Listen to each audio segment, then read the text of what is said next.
बिस्मिल्लाहिर्रहमानिर्रहीम नहमदुहु व नुसल्ली अला रसूलिल करीम। अस्सलामु अलैकुम। शादी के इंस्टीट्यूट पर यह हमारा दूसरा वीडियो है। पहला वीडियो था लव मैरिज या अरेंज मैरिज, उसका लिंक आपको डिस्क्रिप्शन में मिल जाएगा। आज हमारा टॉपिक है how to choose your spouse. अपने हम सफ़र को किन खूबियों की बेस पर तय किया जाए। जब हम अपना हम सफ़र चूज़ करने लगते हैं तो शैतान हमारे पास आता है इस टॉपिक को ख़राब करने, और हमारे यहाँ इसको समझाने के लिए कोई ख़ासी बातचीत नहीं की जाती। सुफियान सौरी रहमतुल्लाह अलैह का कौल है, हर इब्तदा की इंतहा होती है। तो इसलिए ज़रूरी है कि हम इब्तदा करते हुए ये देखें कि हम जिस तरफ मूव करने लगे हैं इसका फ्यूचर क्या है। तो चलिए शुरू करते हैं। देखिए यहाँ पर तीन चीज़ें हैं। कोर डिज़ायर्स, आपकी अपनी कोर डिज़ायर्स क्या हैं। उससे पहले एक चीज़ आती है बेसिक नीड्स। बेसिक नीड क्या है। अब जब कोर डिज़ायर्स और बेसिक नीड्स को हम स्टडी कर लें तो एक चेकलिस्ट तैयार हो जाएगी। फिर उस चेकलिस्ट को हम एक पॉइंट सिस्टम के ज़रिए प्रायोरिटाइज कर लेंगे कि ठीक है प्रायोरिटी क्या है, और फिर उसके लॉजिक को भी डिस्कस कर लेंगे कि ये सब कुछ करने के बाद आगे मेरी ज़िंदगी पर इसका असर क्या आएगा। तो कोर डिज़ायर की बात शुरू होती है चंद एक चेकलिस्ट पर। मसलन आप असल में क्या चाहते हैं। आपका हमसफ़र हसीन होना चाहिए या नहीं, मालदार होना चाहिए या नहीं, खूबसूरत हो या ना हो, गुड लुकिंग हो या ना हो, वेल्दी हो या ना हो, बड़े ख़ानदान से होना चाहिए, स्टेटस हाई होना चाहिए या नहीं, एजुकेशन होनी चाहिए, तालीमी याफ्ता होना चाहिए। ये एक चेकलिस्ट है जो कि आम तौर पर कोर डिज़ायर्स में बोली जाती है। अब बेसिक नीड्स पर आते हैं। अब कुछ चीज़ें मैं आपको गिनवाता हूँ, आप देखिए आपको इसमें से किस किस पॉइंट को अपनी चेकलिस्ट में शामिल करना है। अंडरस्टैंडिंग होना चाहिए, आपको समझ सके। काइंड होना चाहिए, जहाँ कहीं आपसे गलती हो वहाँ पर वो उसको माफ़ कर सके, उसको छोड़कर आगे बढ़ सके। कम्युनिकेशन स्किल स्ट्रांग होनी चाहिए, अपनी बात आपको प्रेजेंट कर सके। क्राइसिस मैनेजमेंट होनी चाहिए, कहीं पर अगर कोई बुरे हालात आ गए हैं तो उनको मैनेज कर सकता हो, उसमें घबराए नहीं। स्ट्रांग हैंड का होना चाहिए, जो माल उसके पास है, जो वक्त उसके पास है, उसको प्रॉपर्ली मैनेज कर सकता हो, यही स्ट्रांग हैंड है। फिर थैंकफुलनेस होनी चाहिए उसके अंदर, शुक्रगुजार हो। इससे क्या होगा, वो अप्रिशिएट कर सकेगा, आपकी खामियों को छोड़कर आपकी खूबियों पर फोकस कर सकेगा। ट्रूथफुलनेस होनी चाहिए, सच बोलने वाला हो। आप हमेशा इस इनसिक्योरिटी में ना रहे कि पता नहीं इसके ज़हन में क्या चल रहा है, पता नहीं अब मुझे क्या करना पड़ेगा, पता नहीं हमारा रिलेशन अच्छाई की तरफ जा रहा है या बुराई की तरफ जा रहा है, पता नहीं हमारे रिलेशन का फ्यूचर क्या है। सेंस ऑफ रिस्पॉन्सिबिलिटी हो, चीज़ों को अपने कंधे पर लेने वाला हो। बच्चा बीमार है, मैं हेल्प आउट कर देता हूँ। बच्चों की पढ़ाई में कमज़ोरी जा रही है, मैं देख लेता हूँ, अच्छा तुम इस तरीके से देखो, ऐसे ये चीज़ हल हो जाएगी। हर चीज़ को रिस्पॉन्सिबिलिटी कैरी करने वाला हो, यानी सेंस ऑफ रिस्पॉन्सिबिलिटी हो। तीन इंतहाई अहम बेसिक नीड्स, इनमें से एक हमारे जहन में बैक एंड पे चल रही होती है तो हम लोग बिल्कुल ही मिस आउट कर जाते हैं, जिसमें से पहली है मैनेजमेंट। वो चीज़ों को मैनेज कैसे करता है, अपने माँ बाप, बहन भाई, घर वाले, मुझे, बच्चों को, अपने काम को, अपने दोस्त को, अपनी डिज़ायर्स को, अपने आराम को मैनेज कैसे करता है। ये इंतहाई ज़रूरी चीज़ होती है क्योंकि इसी पे सब कुछ डिपेंड करता है। दूसरी प्रेजेंटेशन, ये हुस्न से अलहदा है। वो अपनी ज़ाहिरी हालत को प्रेजेंट कैसे करता है। हुस्न होना अलहदा बात है, उसकी प्रेजेंटेशन अलहदा बात है। वो अपने अंदरूनी आदात को प्रेजेंट कैसे करता है। उसका गुस्सा है, उस गुस्से को प्रेजेंट कैसे करता है। उसमें मोहब्बत है, उसको प्रेजेंट कैसे करता है। एक्सप्रेस करने का अंदाज़ क्या है। अब अगर हम इन सारी चीज़ों को रिलीजन में देखें तो ये क्या है, ये एक चीज़ है इखलाकियात। और इखलाकियात की बुनियाद क्या है, इबादत। ये कैसे बुनियाद है, क्योंकि सेंस ऑफ रिस्पॉन्सिबिलिटी उस बुनियाद से क्रिएट होती है। और एक चीज़ जो हमारे जहन में बैक एंड पे चल ही रही होती है वो है हेल्थ, और हेल्थ दोनों किस्म की, मेंटल भी, फिज़िकल भी। उसके अपने लाइफ गोल्स क्या हैं और आपसे किस हद तक मैच करते हैं। अब आपके सामने एक चेकलिस्ट आ गई जिसके अंदर दो चीज़ें कवर हो गई, आपकी कोर डिज़ायर्स, आपकी बेसिक नीड्स। तो अब हम आते हैं इनको प्रायोरिटाइज करने पर, क्योंकि आप कोर डिज़ायर्स को छोड़ दें ये भी नहीं हो सकता। चीज़ें तो आपस में मैनेज करके ही चलेंगी। और जो आपके सामने लोग आएंगे वो इस चेक लिस्ट पर किस हद तक पूरा उतरते हैं, वो आपको ये पॉइंट सिस्टम बताएगा। तो सबसे पहले इस पॉइंट्स में जिस शख्स के अंदर बेसिक नीड्स हैं, यानी वो अल्लाह की मानने वाला है, इबादात और इखलाकियात इन दोनों चीज़ों में अच्छा है, उसको आप 1 पॉइंट दे देंगे। इसकी फिगर आप यूज़ करेंगे 1। इसके बाद आप आएंगे कोर डिज़ायर्स पर। ये 1 आपस में कैसे मैनेज होगा, क्योंकि यहाँ पे 2 चीज़ों की बात की मैंने, इबादात और इखलाकियात। इसको हम थोड़ा आगे चल के डिस्कस करते हैं। यहाँ पे हम बात करते हैं आप कोर डिज़ायर्स की। आपकी पहली प्रायोरिटी है हुस्न, गुड लुकिंग होना चाहिए, क्योंकि ये चीज़ मैटर तो करती है। तो जिस शख्स के अंदर हुस्न है, आप 1 के आगे उसको 1.0 दे देंगे, तो ये हो जाएगा 10। इसके बाद आपने देखा कि माल असबाब भी अच्छा है, वेल्दी है, पर्सनैलिटी भी अच्छी है, माल असबाब भी अच्छा है, तो आप 1 0 और दे दें, ये 100 हो गया। फिर आपने देखा इसका ख़ानदान भी अच्छा है, माशरे में स्टेटस भी अच्छा है, तो 1 0 आपने और लगा दिया।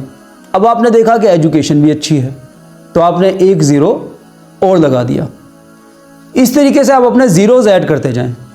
लेकिन अगर आप नोटिस करें, जहां पर आपकी बेसिक नीड्स गई तो 1 ड्रॉप हो जाएगा और ये सिर्फ 0 रहेगा। लेकिन जहां पर आपकी बेसिक नीड्स कायम हैं और कोई ना कोई और क्वालिटी कम हो रही है जो कि आपकी कोर डिज़ायर से रिलेट करती है, उस जगह पर वो ज़ीरोज़ कम हो रहे हैं। जहां पर आपने इस 1 को छोड़ा, आपने हमाकत कर दी। और अगर आप कोर डिज़ायर्स के ऊपर कंप्रोमाइज़ कर रहे हैं तो ये कंप्रोमाइज़ स्मार्ट हो सकता है, लेकिन जहां पर ये 1 जाएगा वहां पर ये डिसीजन स्मार्ट रहेगा ही नहीं। अब हम डिस्कस करते हैं सबसे पहले इस 1 को, उसके बाद हम आएंगे लॉजिक्स पर। तो देखिए 1 में 2 चीज़ें थी, इबादात और इखलाकियात।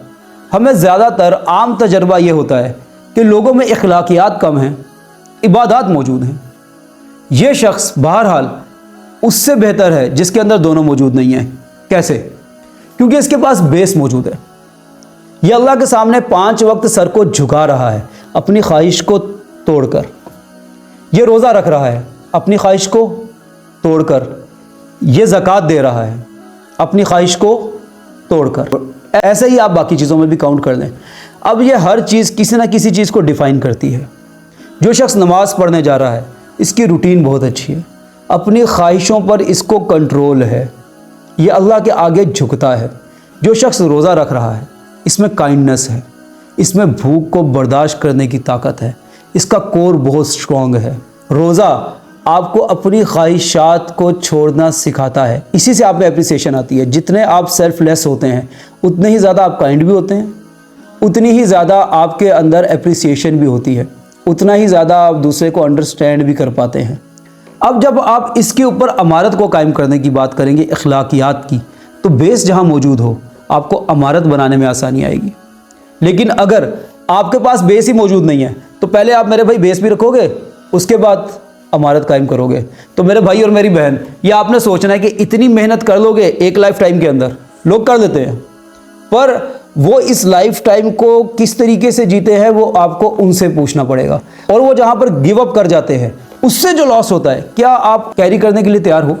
अब आती है सबसे ज़्यादा ज़रूरी एक्सप्लेनेशन, जो कि है लॉजिक्स। हम एक काम करते हैं, हम कोर डिज़ायर्स को एक साइड पे रख लेते हैं और आपकी बेसिक नीड्स को एक साइड पे रख लेते हैं और देखते हैं कि एंड रिजल्ट क्या निकलता है। तो सबसे पहले जो गलती सबसे ज़्यादा माशरे में की जाती है, आप अपने लाइफ पार्टनर को चूज़ करते वक्त एक शो पीस उठा के घर ले आए। आपने उसके हुस्न को देखा या उसकी पर्सनैलिटी को देखा, लेकिन उसमें इखलाकियात नहीं है, वो अंडरस्टैंडिंग नहीं है, क्राइसिस मैनेजमेंट नहीं है। जब बुरे हालात आते हैं वो किसी और चीज़ का गुस्सा किसी और चीज़ पे निकाल देता है। अब हुस्न कितने अरसा काम कर देगा? 2 महीने, 4 महीने, 6 महीने, मैक्सिमम साल। इसके बाद हुस्न किसी काम का नहीं रहेगा। वो मेस्मराइजेशन, वो इन्फेचुएशन, वो ख़त्म हो जाएगी। अब आपका रिलेशन क्राइसिस की तरफ किस तरीके से जाएगा? 2 मज़ीद फैक्टर्स आएंगे। अब शैतान का हथकंडा अपना काम करना शुरू करेगा। जो उसने गलती करवाई थी आपसे, आपकी कोर डिज़ायर को, आपकी ख्वाहिशात को ज़्यादा मुज़य्यन करके, ज़्यादा प्यारा बनाकर। आपका लाइफ पार्टनर इस चीज़ को स्टडी कर चुका है कि आप उसे हुस्न की बुनियाद पर लेकर आए थे, वो हुस्न पे फोकस कर रहा है। आप उसका फोकस लेकर आना चाहते हो उसकी गलती की तरफ। पहली बात है आपकी एफ़र्ट लगेगी। दूसरी बात, हो सकता है ये एफ़र्ट यूज़लेस हो, उसका कोई एंड रिज़ल्ट निकले भी नहीं। ये गलती आप पीछे कर चुके। दूसरी बात, उसके करीब करीब जितने लोग हैं, अगर वो जायज़ रिलेशन में हैं, उसकी बहनें हैं, उसके भाई हैं, उसके दोस्त अहबाब हैं, उसके माँ बाप हैं, वो सारे उसे कहेंगे यार तू तो बड़ा हसीन है, फिर भी तेरे शोहर का तेरी तरफ उतना ध्यान नहीं है, फिर भी तेरी बीवी का तेरी तरफ उतना ध्यान नहीं है। नतीजा क्या निकलेगा? वो आपसे मज़ीद दूर होता जा रहा है कि पहले मैं इसको बड़ा अच्छा, बड़ा हसीन लगती थी, अब नहीं लगता। गलती बेसिक एंड पे किसकी है? आपकी अपनी है। और अगर किसी नाजायज़ रिलेशन में किसी ने अहमियत दे दी तो वो किस हद तक डिस्ट्रक्टिव है, मेरा नहीं ख्याल है कि उसकी एक्सप्लेनेशन की ज़रूरत है। अगली बात पे आ जाते हैं, माल को लेकर आते हैं। आपने बेसिक नीड के ऊपर कंप्रोमाइज़ कर दिया। वो माल आपके पास पड़ा है, लेकिन उस माल को यूटिलाइज़ करने के लिए, उसकी खुशी के लिए वो लाइफ पार्टनर आपको टाइम नहीं देता, या उसी माल के ज़रिए वो और तरफ अपना टाइम खर्च कर रहा है, या उस माल को आपको देकर वो ये समझता है कि ओके, क्योंकि मेरी कोर जो स्ट्रेंथ थी वो माल था, इसने मुझसे माल के लिए शादी की, चाहे ये लड़की है चाहे लड़का है। वो कहता अब इसके पास माल है ना, he should stick with me. और आप स्टिक नहीं कर सकते क्योंकि आपकी बेसिक नीड्स हैं। तो यहाँ पर ये रिलेशन डिस्ट्रक्टिव हो रहा है। और यहाँ पर भी वही चीज़ आती है, अगर अल्लाह ना करे उसी माल के ज़रिए वो किसी भी नाजायज़ चीज़ में लग जाता है, एक्स्ट्रा मैरिटल अफेयर्स में चला जाता है, नशे में चला जाता है, अपने किसी ऐसे ड्रीम्स को फॉलो करने लग जाता है जहाँ पर आपकी नस्ल की अहमियत ख़त्म हो रही है, तो आप लॉस में जा रहे हो और अब आपकी लाइफ की गाड़ी क्राइसिस की तरफ जाना शुरू हो गई। एजुकेशन बहुत है लेकिन तरबियत नहीं है, सेल्फ एक्सप्लेनेटरी है, ख़ानदान बहुत अच्छा है लेकिन इखलाकियात नहीं है। ये बहुत ज़्यादा क्लिकिंग है क्योंकि यहाँ पे सिर्फ आपका शोहर या सिर्फ आपकी वाइफ आपके ख़िलाफ़ नहीं आ रहे, एक भारी भरकम किस्म की पॉलिटिक्स आपके ख़िलाफ़ आ रही है। आप पे झूठे इल्ज़ामात भी आएंगे, आपको अप्रिशिएट भी नहीं किया जाएगा, आप जितना भी काम कर लो वो कोई अहमियत नहीं रखेगा, आपको बेवकूफ़ ही समझा जाएगा, आपको नकारा ही समझा जाएगा, और ऐसी बहुत सारी चीज़ें बाकायदा प्लान्ड आपकी तरफ आएंगी। अब ये इतनी भयानक तस्वीर मैंने आपको दिखा दी। यहाँ पर वही टॉपिक आता है, लव मैरिज या अरेंज मैरिज, इन चीज़ों को स्टडी कैसे किया जाए। लव मैरिज के अंदर तो स्टडी किया जा सकता है, अरेंज मैरिज में नहीं किया जा सकता। भाई लव मैरिज में स्टडी कर रहे हो आपका इस पर एक्सपीरियंस कितना है, और अरेंज मैरिज में कौन स्टडी कर रहा है? आपका भाई, आपका बाप, आपकी बहन, आपकी माँ, ऑफ कोर्स वो जो एक्सपीरियंस में आपसे ऊपर है। और अगर साथ खाला भी शामिल हो गई हैं, चाची भी शामिल हो गई हैं, फूफा भी शामिल हो गई हैं, दादी भी शामिल हो गई हैं, इधर आपके दादा भी शामिल हो गए हैं, आपके चचा भी शामिल हो गए हैं, आपके मामू भी शामिल हो गए हैं, आपके नाना जी भी शामिल हो गए हैं, आपकी नानी जान भी शामिल हो गई हैं, तो आप जानते हो किस हद तक आप सेफ गेम खेल रहे हो। इसलिए ज़रूरी है ख़ानदान में शादी करना, इसलिए ज़रूरी है अरेंज मैरिज, अपने बड़ों की राय से शादी करना। इवन अगर आपको कोई पसंद आ गया है तो हराम रिलेशन में जाने की बजाय, शैतान के हाथों बेवकूफ़ बनने के बजाय आप अपने बड़ों के पास जाओ, उनके एक्सपीरियंस से फ़ायदा लो, वो आपको बेस्ट मशवरा देंगे। बाप आपका बुरा नहीं चाहेगा, माँ आपका बुरा नहीं चाहेगी मोस्टली केसेस में, और बिल्कुल ना होने के बराबर केसेस हैं जहाँ पे बुरा चाह लिया जाता है किसी भी चीज़ को देखकर। मेरे ख़ानदान का रिश्ता आ रहा है, वेल्दी ज़्यादा है, वो आपने खुद देखना है। लेकिन इन मोस्ट केसेस आपके दादा, आपके चचा, बिलखसूस आपके अपने वालिदैन, ये आपका भला चाहते हैं। और लव मैरिज में हम ज़्यादातर क्योंकि शैतान को फॉलो कर रहे होते हैं, अल्लाह के कवानीन को तोड़ के, तो शैतान हमारी कोर डिज़ायर्स को हमारी प्रायोरिटीज़ बना बैठता है और हम अपनी बेसिक नीड्स को छोड़ देते हैं। हम उसके हाथों बेवकूफ़ बनते हैं जिसके ज़रिए पूरा माशरा तबाह होता है, नस्ल इंसानी तबाह होती है, उम्मत मुस्लिमा तबाह होती है। होपफुली आपको काफ़ी क्लैरिटी आ गई होगी। अगर ना हो तो नंबर डिस्क्रिप्शन में मौजूद है, आप रब्ता कर सकते हैं, आप कमेंट कर सकते हैं।